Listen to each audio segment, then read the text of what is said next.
What the Japan Foundation allowed us to do was to take all of these wonderful scholars who were not scholars of Japan and allow them to broaden their curricula, allowed Asian Studies to broaden its curricula, and enable us to offer courses, Japan travel courses in music and political science, potentially in math, this past January in religious studies.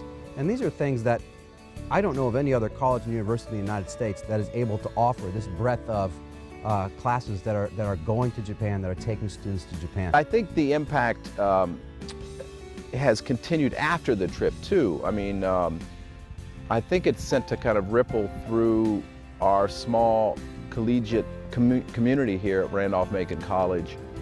The excitement during the trip and then after the trip, upon return, I've already noticed a kind of talk from other students who have approached me after the trip and said that they have heard so many good things about the Japan trip. So I have freshmen and sophomores already who have discussed with me the possibility of returning in 2 years. My course was on Japanese history, and Professor Brown, my colleague Tim Brown's class, was on Japanese religion, and we tried to merge the two and look for examples of places, Japanese religious sites that were also very important historically.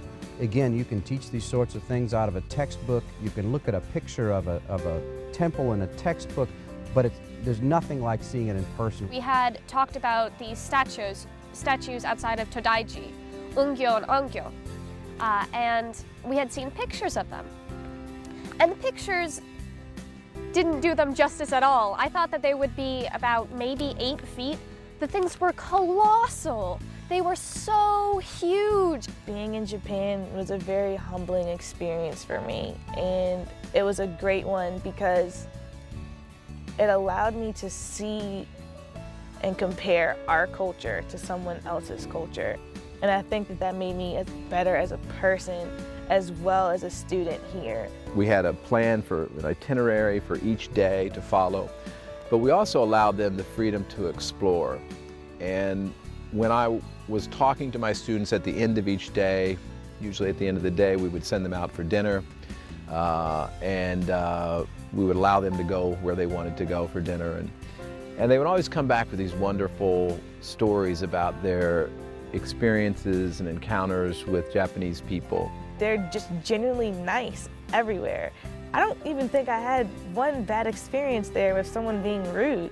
I didn't even hear a baby cry. Like, it was amazing. It was very refreshing. I had been studying about the different places that we had gone to in a number of my classes. And I do have a focus on Japan.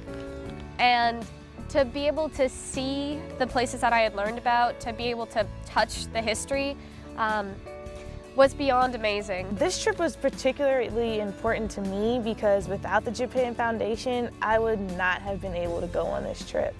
I come from a humble background where we don't have a lot of money, and when Dr. Munson said that we were able to have a scholarship to the Japan Foundation, I was so green for go. Through the Japan Foundation grant, I was able to do things that most Japanese students don't do until they're adults and have time off and want to go on a trip.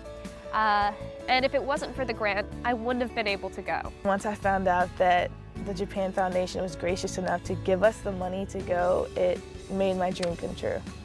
Well, I think the impact of for the J-term trip to Japan for my students is amazing. I mean, it's a transformative experience for them. Many of them have never traveled abroad before. Some have never been on a plane. To take that journey to a country that is so different from our own, to a culture that is so different from our own, is really nothing. There's nothing else like it. There's nothing that can substitute for actually being in a host country in a place like Japan and seeing everything that it has to offer.